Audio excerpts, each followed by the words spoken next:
네, 수고가 많으십니다. 네. 12월 첫째 주부터 두 달 동안 올해는 특별히 새벽 기도회를 두 달 동안 하겠습니다. 제가 인도하면서 꼭 이번 두 달 동안 해보고 싶은 것이 우리 교우들이 아직도 주님과 온전히 친밀히 교제하는 일에 대해서 완전히 눈이 열리지 못한 분들이 많으신 것 같습니다. 영성일기를 쓰시는 일에 대해서도 좀 잘 애매해하시고 또 좀 어려워하시는 분들도 계신데 두 달 동안 같이 한번 해보십시다. 그래서 정말 예수님과 친밀히 인격적으로 교제할 수 있는 그런 믿음을 나도 가질 수 있는지 새벽 기도회를 1, 2부로 나누어 드렸는데 두 달 동안은 그냥 한 번만 드리겠습니다.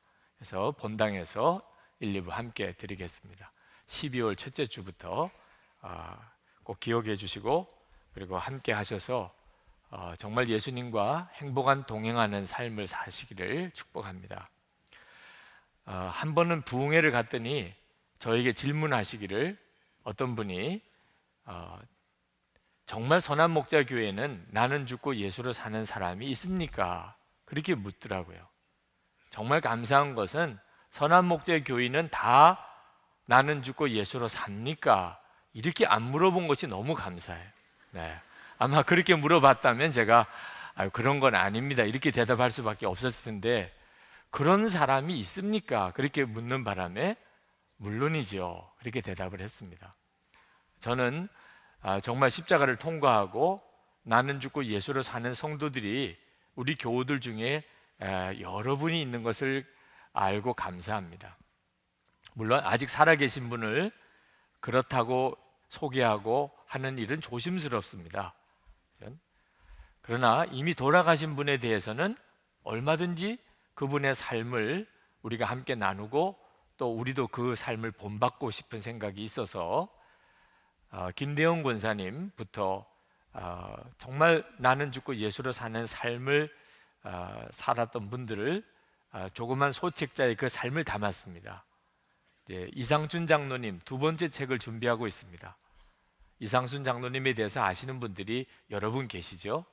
그분의 삶에서 여러분이 도전받았던 일이 혹 있으시면 그러면 그 일화를 교회에 알려주시면 좋겠습니다.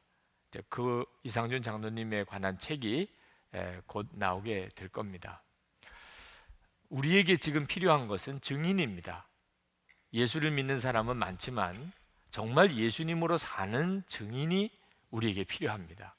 그래서 예수님께서도 승천하시기 전에 사도행전 1장 8절에 말씀하시기를 너희들이 성령을 받으면 그러면 권능을 받고 그리고 예루살렘과 온 유대와 사마리아와 땅끝까지 이르러 내 증인이 되리라 그렇게 말씀하셨어요. 예수님이 우리를 향하여 가지고 계신 계획은 우리가 증인이 되는 겁니다. 그저 교회 다니는 사람이 아니고 예수님이 정말 나와 함께 계시고 나를 통해서 역사하시는 것에 대한 삶으로 증거하는 증인이 되는 겁니다. 초대교회는 증인이 필요했어요. 초대교회는 예수 믿으면 감옥에 들어가고 심지어 죽임을 당하는 그런 살벌한 형편이었습니다. 그런 형편인데 누가 예수를 믿겠어요? 예수를 믿으면 진짜 구원을 받으며 하나님의 자녀가 되며 그리고 영생의 축복을 누리고 예수님이 우리와 함께 계신다는데 그걸 말로만 들어서 누가 예수를 믿겠어요? 증인이 필요했어요. 초대교회의 부흥은 증인들 때문입니다. 예수님은 정말 저 사람과 함께 계시구나. 예수님은 지금도 우리와 같이 계시구나. 저 사람을 보니까 알겠구나. 이런 증인들 때문에 초대교회의 부흥이 있었던 거예요. 한국 교회도 증인이 필요합니다. 지금 한국 교회의 위기는 증인의 문제예요. 정말 하나님의 말씀대로 사는 증인이 누구냐? 예수님께서 그 사람과 함께 계시는 바로 그 증인이 누구냐? 그런 증인을 찾아보기가 어려우니까 한국 교회가 지금 이런 어려움에 처해져 있는 겁니다. 우리가 처음 예수를 믿을 때 우리는 성경 말씀대로 그대로 사는 그렇게 예수를 믿지 못했고 먼저 예수 믿는 사람을 보고 따라 믿었어요. 근데 한국 교회가 가지고 있는 어려움이 거기서 시작이 됐습니다. 우리가 처음 예수 믿을 때부터 예수를 믿으면 고난도 당하고 예수를 믿으면 순교도 당하는 것을 보고 믿었다면 우리는 예수 믿고 어려움 당하는 것을 별로 이상하게 생각하지 않았을 겁니다. 그건 당연한 거죠. 북한 교회 성도들이 다 그렇습니다. 그들은 예수 믿으면 죽을 각오를 하고 예수를 믿어야 됐습니다. 그러나 우리들은 예수를 먼저 믿은 사람을 보니까 예수 믿고 거짓말도 하네, 예수 믿고 싸우기도 하네, 예수 믿는다고 다 성경 말씀대로 사는 건 아니네, 그렇게 살아도 되는 줄로 알고 예수를 믿는다 말입니다. 성경은 참고서적일 뿐이에요.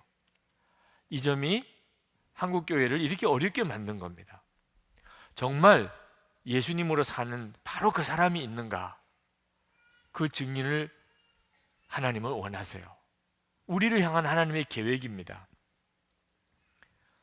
사도 바울에게 만약에 그런 질문을 했다고 합시다. 정말 예수님 믿고 예수님으로 죽고 예수님으로 사는 그런 사람이 있습니까? 영원한 천국을 소유했기 때문에 이 세상에서는 고난을 당해도 기뻐하고 고난당하는 것을 오히려 특권으로 생각하는 그런 사람이 실제로 있습니까? 만약에 그렇게 물었다면 사도 바울은 있다고 대답했을 거예요. 그리고 오늘 우리가 성경에서 읽은 디모데와 에바브로디도가 바로 그 증인입니다. 여러분, 만약에 어떤 사람이 여러분을 보고 그리고 예수를 믿겠다고 한다면 여러분이 지금 신앙생활하는 그대로 따라만 하시면 그게 바로 성경대로 사는 것이고 예수님 증인이 되는 겁니다. 그렇게 말할 자신이 있나요? 우리들의 위기예요. 우리는 예수님을 믿지만 실제로 예수님으로 사는 데 대해서는 너무 자신이 없어요. 그건 초대교회도 비슷했습니다. 사도 바울이 여기 20절, 21절에 디모데를 빌립보로 보내면서 디모데를 보내는 심정을 이야기를 합니다. 그런데 사도 바울이 뭐라고 이야기하냐면 디모데만큼 당신들을 생각하고 그리고 당신들을 위해서 헌신할 이런 사람이 내게는 달리 없습니다.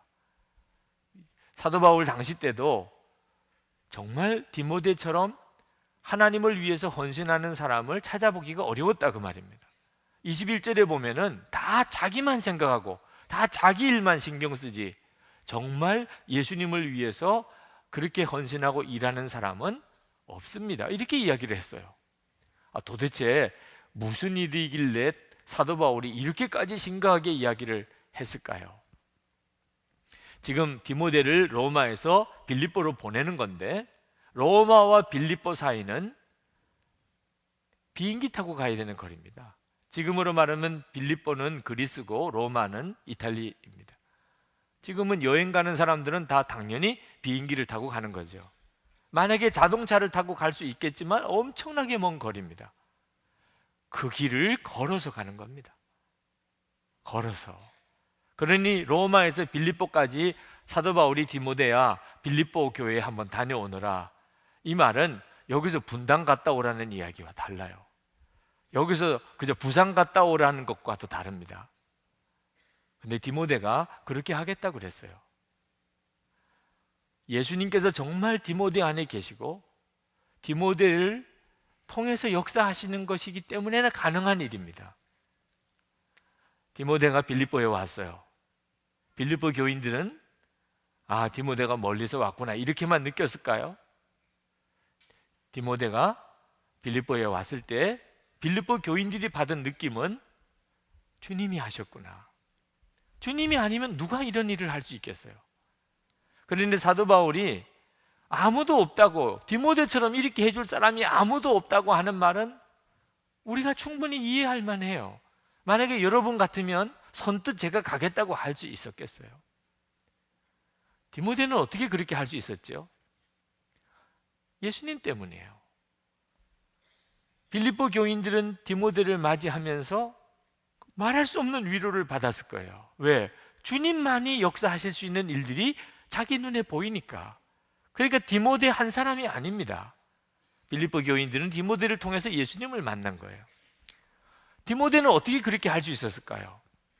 역시 그는 증인을 보았기 때문입니다. 사도 바울이 1차 전도 여행을 할 때 루스드라에 들렀습니다. 디모데가 바로 그 루스드라 사람이에요. 근데 루스드라에서 사도 바울이 복음을 전하다가 사람들에게 돌에 맞아서 죽게 되었습니다. 다 죽은 줄 알았어요. 그래서 루스드라 사람들이 사도 바울의 시신을 죽었다고 생각하고, 그리고 성 바깥에 시신 버리는데 던지고 왔습니다. 근데 거기서 살아났어요. 다행히 숨이 끊어지지 않고 사도 바울이 다시 살아났습니다. 디모데가 그 광경을 다 보았어요. 예수님의 복음 때문에 돌에 맞아서 정말 죽게 된 사도 바울을 보았고, 그리고 그 사도 바울이 기적적으로 다시 일어나는 걸 보았어요. 그래서 더 감동적인 것은 그렇게 일어나서 온몸이 만신창이가 된 사도 바울이 또 복음을 전하려고 다른 마을로 가는 것을 보고 디모데는 충격을 받았을까요? 무슨 충격을 받았을까요? 주님이시구나. 도대체 저 사람에게 저렇게까지 역사하시는 그 주님이 누구실까? 주님이 함께 계시지 않다면 있을 수가 없는 일들을 본 겁니다. 디모데는 굉장한 충격을 받았어요. 그리고 감동을 받았던 모양입니다. 사도 바울이 2차 전도 여행 때 다시 루스드라로 왔을 때 디모데는 사도 바울을 따라갑니다. 사도 바울과 같이 살고 싶었어요. 나도 저 사도 바울과 같이 되고 싶어. 그리고 사도 바울의 정말 양아들 같이 살았습니다.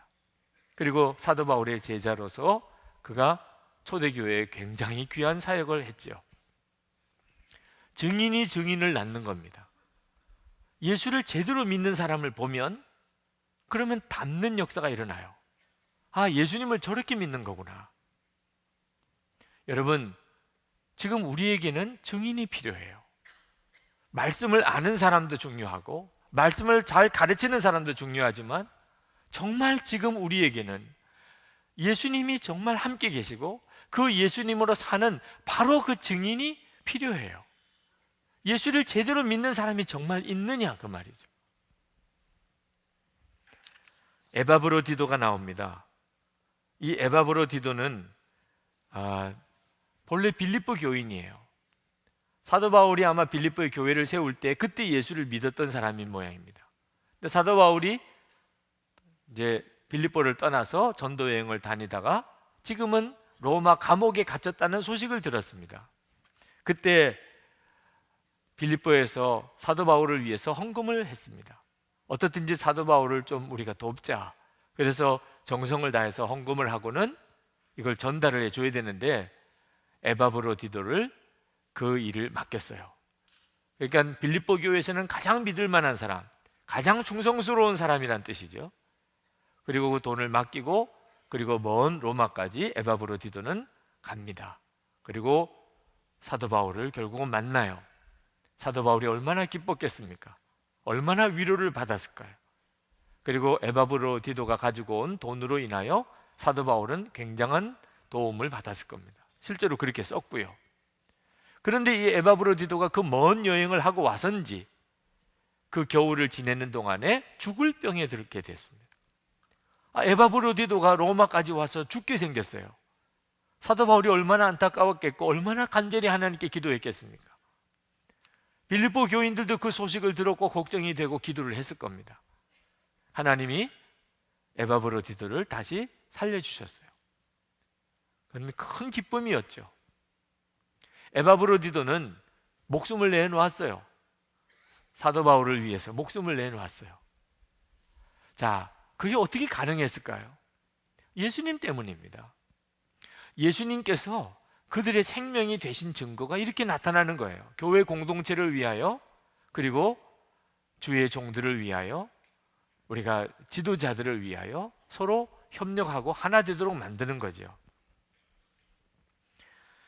사도 바울이 디모데가 자기 자신과 함께 봉사했다고 그렇게 표현을 합니다. 22절에 보면 그는 자식이 아버지에게 하듯이 복음을 위하여 나와 함께 봉사하였습니다.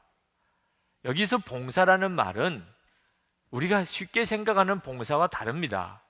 봉사하면 우리도 했죠. 여러분도 했죠. 네, 우리 한번 해봤잖아요. 그죠? 뭐 교회에서 무슨 행사가 있다든지 했을 때도 섬기고, 또 교회에 무슨 일이 있을 때 여러분이 나와서 봉사해 보셨죠. 그죠? 봉사 한번 안 한 사람이 누가 있겠어요. 사도 바울이 지금 디모데에게 나와 함께 봉사했다고 하는 이 말은 빌립보서 3장 7절에서 9절까지 말씀을 보아야 이해할 수 있어요. 빌립보서 3장 7절에서 9절까지 말씀을 제가 읽어드립니다. 나는 내게 이루었던 것은 무엇이든지 그리스도 때문에 해로운 것으로 여기게 되었습니다. 그뿐 아니라 내 주 예수 그리스도를 아는 지식이 가장 고상하므로 나는 그 밖에 모든 것을 해로 여깁니다.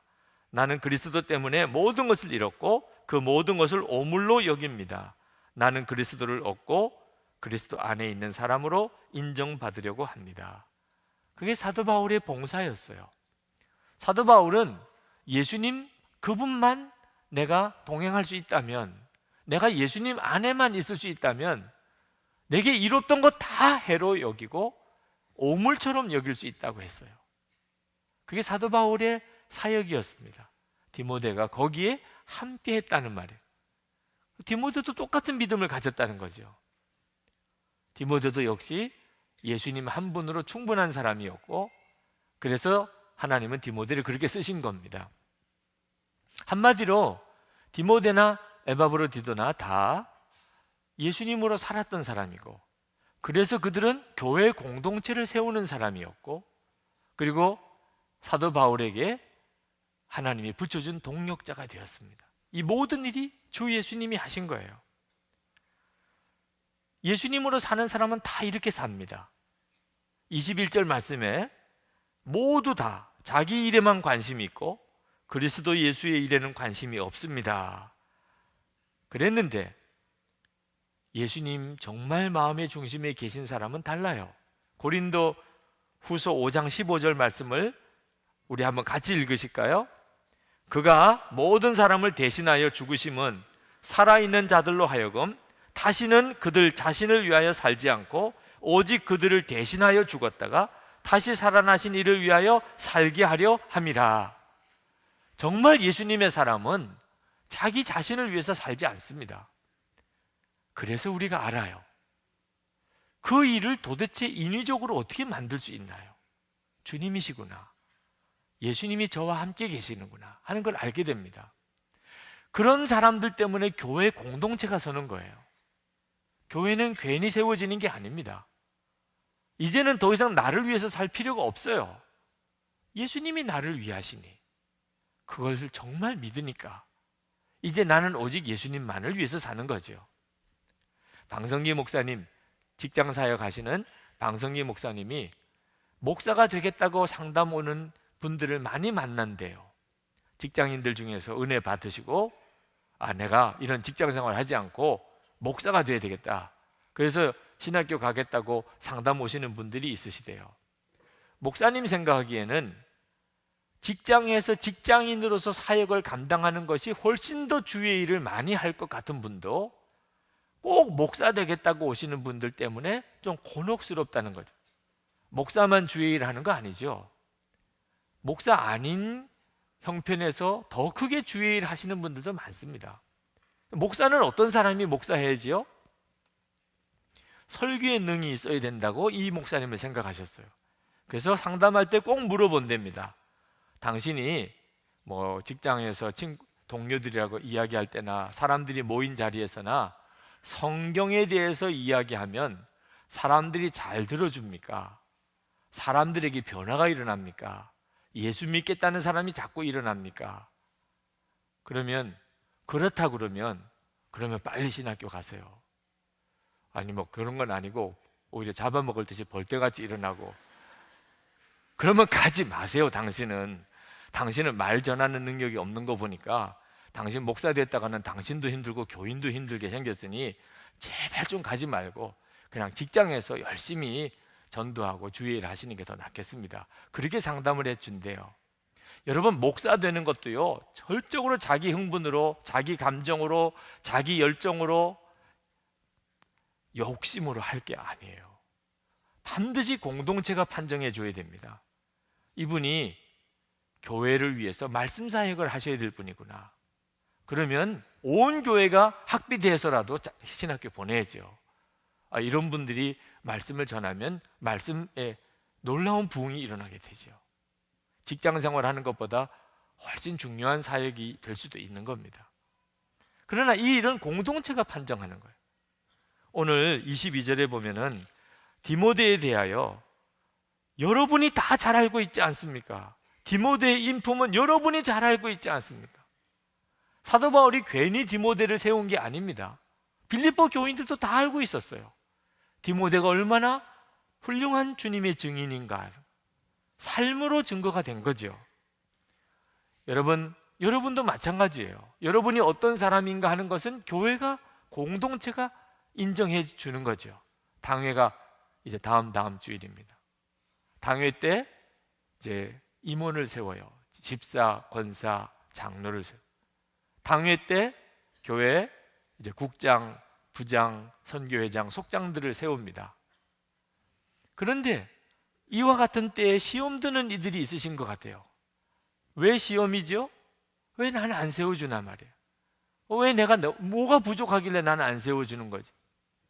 그건 본인이 결정하는 게 아니에요. 어떤 사람이 정말 권사감이가, 장로감이다, 그건 공동체가 결정하는 거예요. 어떤 사람이 국장이고 속장이고 선교회장이고 다 공동체가 결정하는 거예요.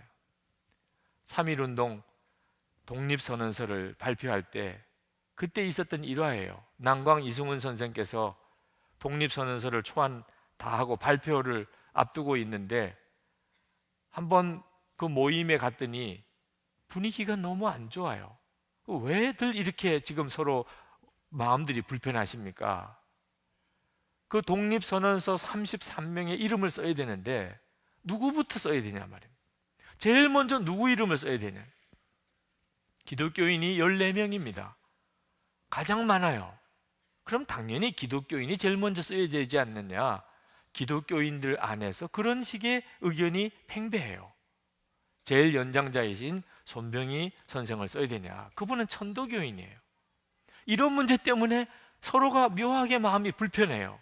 그때 난강 이승훈 선생이 기독교인들을 불러다 놓고 이야기를 했다는 거죠.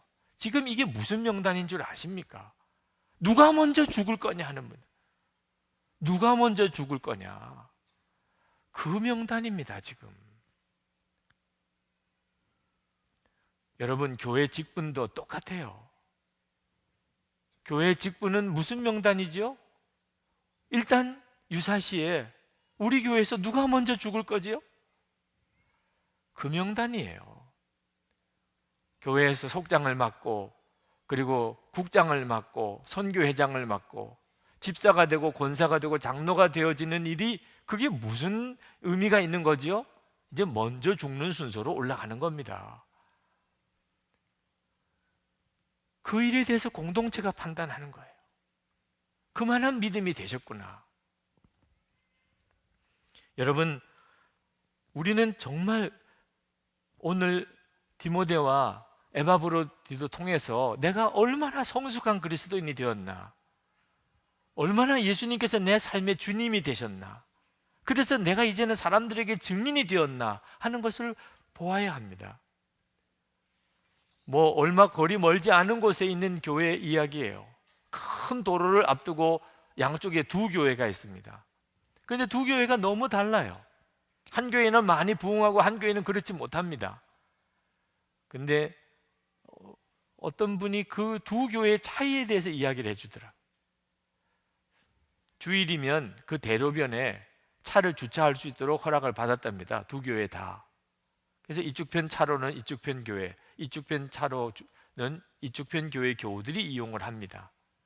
그런데 한쪽 편 교회는 주일이면 제일 먼저 오는 사람이 예배당 앞에 차를 대요. 그리고 쭉 이제 이어갑니다. 제일 늦게 오시는 분들은 저 끝에 가서 차를 대. 그리고 거기서 걸어서 예배당까지 오면 예배는 벌써 반쯤 드리고 있어요.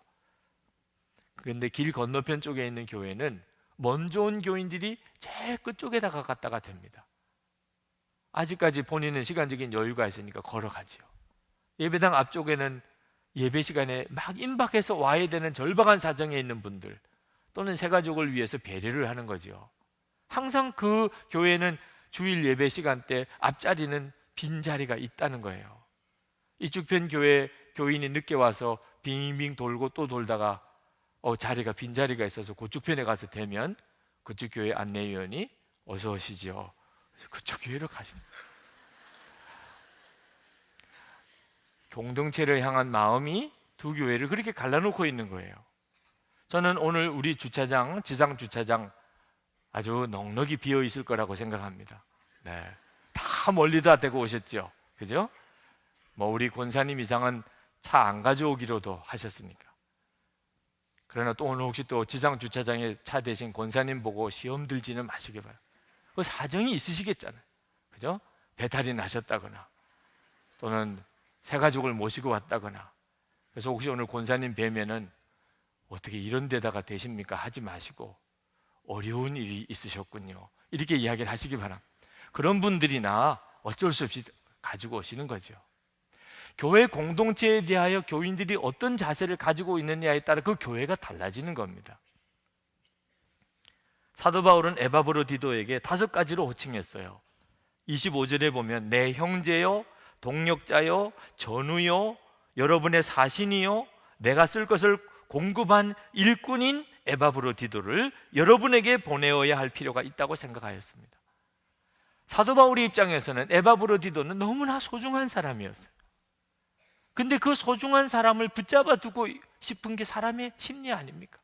근데 사도 바울은 그를 빌립보에 돌려보냅니다. 왜? 빌립보 교회 공동체를 위해서 더 중요한 사람이니까. 에바브로디도나 디모데는 정말 사도 바울에게는 큰 힘이 되어 주었어요. 그래서 사도 바울이 사역을 했던 겁니다. 우리 주님이 사도 바울 안에도 계셨지만 똑같이 예수님의 마음을 가지고 있는 디모데와 에바브로디도가 옆에서 섬겨 주었기 때문에 사도 바울이 사명을 감당했던 거예요. 여러분, 우리 교회도 이제 각 부서의 지도자들을 다 세워냅니다. 지도자로 세움을 받았다면 충성해야죠. 그러나 여러분, 먼저 섬기는 자의 자세에서 충성할 줄 알아야 합니다. 여러분, 속장이신 분들은 선교회에 들어가면 선교회원이시잖아요. 선교회장님은 속회에 들어가면 속회원이시잖아요. 우리는 다 지도자인 동시에 섬기는 자의 위치에 있습니다. 지도자의 역할만 중요한 거 아닙니다. 다 지도자인 위치에서만 열심히 하려고 그러면 교회는 하나님의 영광을 드러내지 못합니다. 우리가 진짜 충성해야 될 부분은 섬기는 자의 위치에 있는 것입니다. 선교회장 잘 하신 분이 선교회장 끝나고 나면 아무것도 안 하는 분이 계세요. 그분은 자기 자신을 위해서 일한 분이지 주님을 위해서 섬긴 게 아닙니다. 여러분, 하다못해 줄반장이라도 다 해보셨잖아요. 청소반장 한번 해보셨잖아요. 이게 반장 된다는 일이 어려운 일이잖아요. 외롭잖아요. 그때 누군가가 옆에서 나처럼 마음을 가지고 섬겨주는 사람이 있으면 일은 엄청나게 쉬워집니다. 2사람만, 열심을 가진 사람이 2사람만 서도 절대로 그 공동체는 무너지지 않아요. 1사람 더, 3사람이 생기면 부흥이 일어납니다.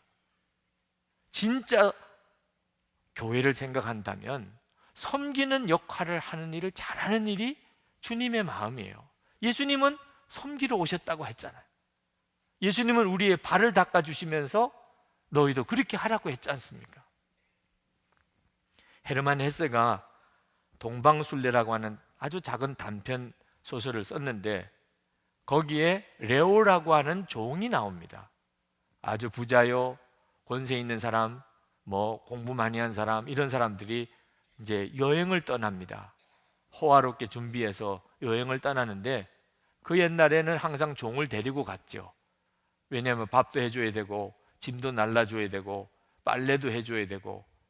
그래서 같이 따라간 사람이 레오입니다. 이 레오가 열심히 일을 잘했어요.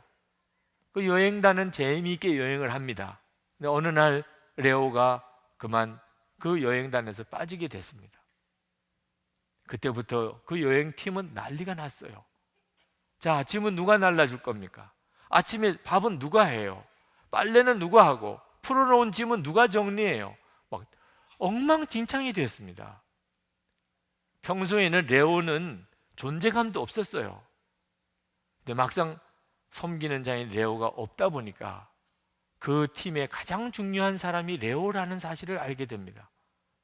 그 여행팀이 존재할 수 있는 것은 레오라는 사람 때문이에요. 섬기는 사람. 그래서 그 레오를 찾으러 갑니다. 그리고 다시 그 여행팀에 합류하게 돼요. 그리고 그 여행팀이 결국 끝까지 여행을 하게 된 이야기예요. 여러분, 섬기는 사람이 결국 지도자예요. 가정에서 남편이 지도자입니까? 아내가 지도자입니까? 겉으로 보면은 남편이죠. 근데 실제로는 아내가 지도자예요. 왜? 아내가 섬기는 사람이니까. 남편이 없어 봐요. 좀 허전해요. 아내가 없어 봐요. 초상집이에요. 집이 유지가 안 돼요. 누가 지도자입니까? 가정에 아내가 지도자지요. 아내의 존재감이 왜 그렇습니까? 섬기는 역할을 한. 교회도 마찬가지입니다. 정말 예수님께서 이 교회의 주인이시라면 우리는 앞장서는 일보다 섬기는 일이 훨씬 더 중요한 일이라는 걸 알게 되실 거예요. 여러분, 나는 그런 증인을 본 적이 없어요.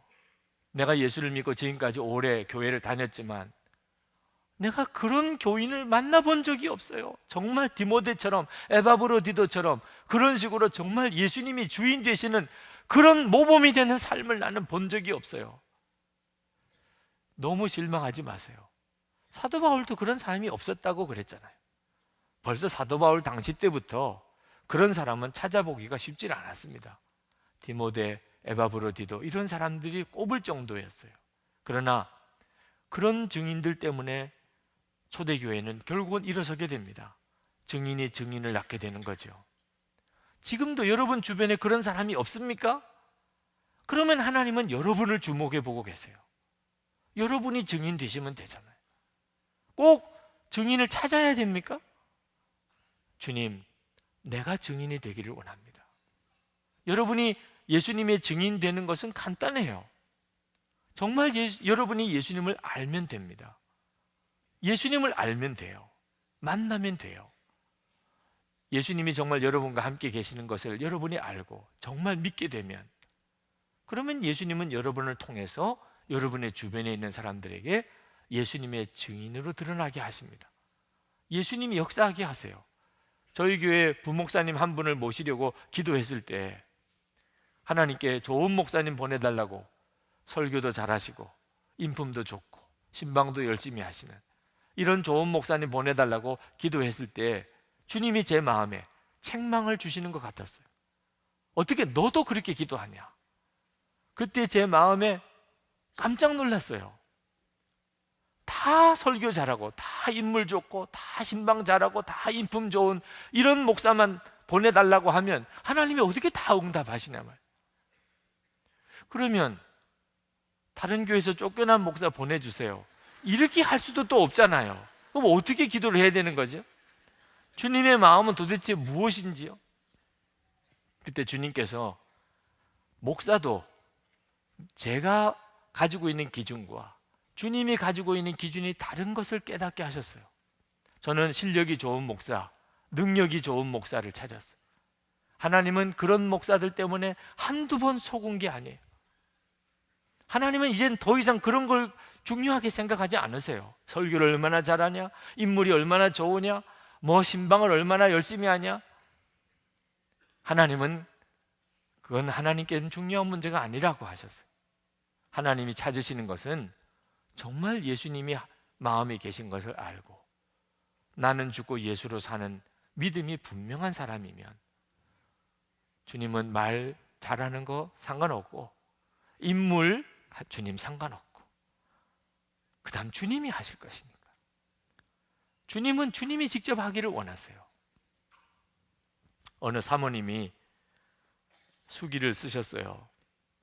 남편을 하늘이라고 말하고 아내를 땅이라고 말할 때 우리 남편은 비 한 방울 내리지 못하는 원망스러운 하늘이었고, 땅은 메마르고 갈라지고 있는데도 그 사정을 모르는 무심한 하늘이었습니다. 꼭 저보고 하는 이야기 같았어요. 참 어느 목사님인지 참 기가 막힌 목사님이셨어요. 그러나 저는 이제 비 한 방울 내리지 않는 하늘을 원망하지 않습니다.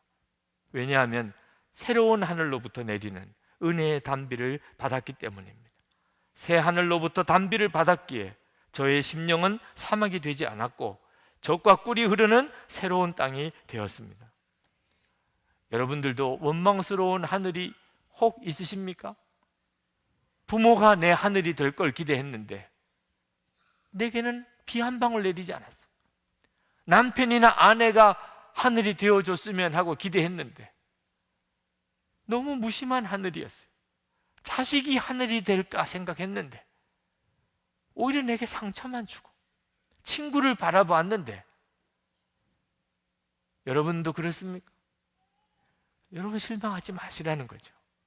우리에게는 새 하늘이 되시는 예수님이 계시잖아요. 우리는 사람에게서 행복을 구하는 어리석은 마음을 이제는 내려놓아야 됩니다. 우리가 행복한 것은 오직 주님으로부터 되는 거잖아요. 예수님께서 나에게 단비를 내려주시는 하늘입니다. 예수님을 만나셔야 돼요. 정말 예수님을 만나셔야 돼요. 주변에 증인이 없습니까? 여러분이 증인이 되시는 거예요. 그게 하나님의 계획입니다. 이번 다시 복음 앞에 여러분 이 집회를 놓치지 마세요. 왜 그 집회를 추천하는가? 여러분이 증인을 보실 거기 때문입니다. 그 집회는 말씀 집회가 아닙니다. 여러분이 그 집회에 와서 이렇게 많구나, 나는 죽고 예수로 사는 사람들이, 정말 예수님 한 분이면 충분한 사람들이 이렇게 많구나, 저는 황홀해요. 여러분도 그런 증인을 보고 또 여러분도 그런 증인이 되시기를 바랍니다. 2달 동안 우리가 2달 동안 특별 기도를 하려고 합니다. 여러분의 생애에 이 2달이 차지하는 의미가 얼마나 될까? 저는 예수님을 정말 여러분이 인격적으로 만날 수 있다면 얼마나 소중한 기간이 되겠어요. 영성일기를 이번 2달 동안 한번 제대로 같이 써보시면서, 그리고 말씀과 기도 중에 주님 앞에 서 보십시오. 2달 동안 주님은 여러분의 눈을 열어주실 수 있다고 믿습니다. 이제 우리 같이 기도하십시다. 여러분 기도하실 때 이렇게 꼭 기도해 주세요. 주님, 저를 쓰시면 되잖아요. 우리 주변에 증인이 없다고 합니다. 누가 예수님으로 사는 사람이냐고 말합니다. 주님, 저를 써주세요. 제가 주님께 저를 드리겠습니다. 제 안에 오셨잖아요. 저를 눈을 열어주세요. 주님을 바라보게 해주세요. 제가 예수님으로 이제 제 남은 생에 살고 싶습니다. 그리고 교회를 위해서 한 번 더 기도해 주세요. 주님, 이 교회를 써주세요. 이 땅에 정말 예수님이 주인 되시는 바로 그 교회가 되게 해주세요. 우리 통성으로 기도하겠습니다. 은혜와 사랑이 충만하신 아버지 하나님, 놀라우신 하나님의 은혜를 감사합니다. 역사하시는 주님, 오늘도 사모하며 갈급한 마음으로 주님 앞에 나와 기도하는 사랑하는 성도들에게 주여 기름 부어주시고 성령님 역사해 주시기를 원합니다. 하나님, 귀로 듣는 말씀이 아니요 마음의 심령에 주님께서 주시는 말씀을 듣는 시간 되게 해주시기를 원합니다. 아버지 하나님, 놀라우신 하나님의 은혜, 놀라우신 하나님의 역사를 믿습니다. 기대합니다. 주관하시고 역사하시는 주님, 우리 가운데 함께 하시고 우리를 변화시켜 주시고 우리 눈을 열어주시고 우리 귀를 열어주시고 주님을 알게 하시고 주님으로 살게 하시는 놀라우신 하나님의 은혜 역사를 믿습니다. 하나님 앞에 나와 예배하는 모든 성도들을 위해 주의 은혜를 더하소서. 말씀과 성령으로 역사해 주옵소서. 세상을 변화시키는 하나님 그 증인으로 세워주소서. 예수님 한 분이면 충분한 예수님으로 사는 바로 그 사람들이 되게 하여 주옵소서. 가족들이 하나님 주님의 사람을 보기를 원합니다. 우리의 일터에서 사람들이 지금도 예수님의 사람을 보기를 원합니다. 하나님, 교회들이 주님의 교회로 온전히 변화되어 일어서게 되기를 원합니다. 주여 종을 써주시고 우리를 써주시고 이 교회를 사용하여 주시옵소서. 하나님의 나라, 하나님의 역사 영광이 드러난 나라가 일어나게 하여 주옵소서. 주님 감사합니다. 아버지 하나님, 정말 마음이 간절하여 주님께 기도합니다. 말씀을 전하였으니 귀로 듣지만 말게 하시고 주의 성령께서 오늘 이 자리에 있는 모든 이들의 마음이 심령 속에 임하여 역사해 주옵소서. 주님을 바라보는 바로 그 눈을 열어주시고 주의 말씀을 듣는 그 귀가 열리게 해 주옵소서. 우리 가족들 앞에서 예수님의 사람의 증인이 되기 원합니다. 우리 일터에서 수많은 사람들 앞에서 예수님의 사람의 증인 되기를 원합니다. 우리를 통하여 주님이 친히 말씀하시고 역사하시기를 원합니다. 하나님, 이 땅, 이 나라와 민족 가운데 하나님의 거룩한 교회가 서기 원합니다. 하나님의 거룩한 성도들이 일어나게 되기를 원합니다. 이 일 외에는 어떻게 이 민족이 바로 될 수 있겠습니까? 예수님의 사람, 예수님의 사람들이 우후죽순같이 일어나게 해 주시옵소서. 하나님, 통일을 어떻게 이룰 수 있겠습니까? 거룩한 교회와 거룩한 성도들이 일어남으로 이 일이 이루어지게 되기를 원합니다. 북한에 있는 동포를 속히 구원해 낼 수 있게 되기를 원합니다. 오늘도 이 예배를 주께서 받으시고 우리의 사모함을, 갈망을 받으시고 하나님 앞에 정성을 다하여 나와 예배하고 찬송하고 정성을 다하여 헌금을 주께 봉헌하는 사랑하는 성도들의 예배를 축복해 주옵시고 은혜를 부으소서. 심령에 은혜를 주시고 육신에 놀라운 치유를 주시고 하나님, 온 가족들이 천국같이 하나 되게 하시고 우리의 자녀들이 우리보다 더 놀랍게 열방을 향하여 쓰임받도록 하나님 축복의 지도자들로 세워주시옵소서. 성도들의 기업을 축복하소서. 저들이 무슨 일을 하든지 세상을 변화시키는 하나님의 놀라운 계획에 사로잡혀 쓰임을 받게 하여 주옵소서. 열방에 주의 복음을 전하러 선교사들을 보내게 하시고 이미 나가 있는 선교사님들을 주여 붙들어 주시옵소서. 하나님의 나라, 우리 주님 다시 오실 때 하나님, 우리 모두가 다 기쁨으로 주님을 맞이할 수 있는 그 성도들이 다 되게 하여 주옵소서. 예수 그리스도 이름으로 간절히 기도합나이다. 아멘.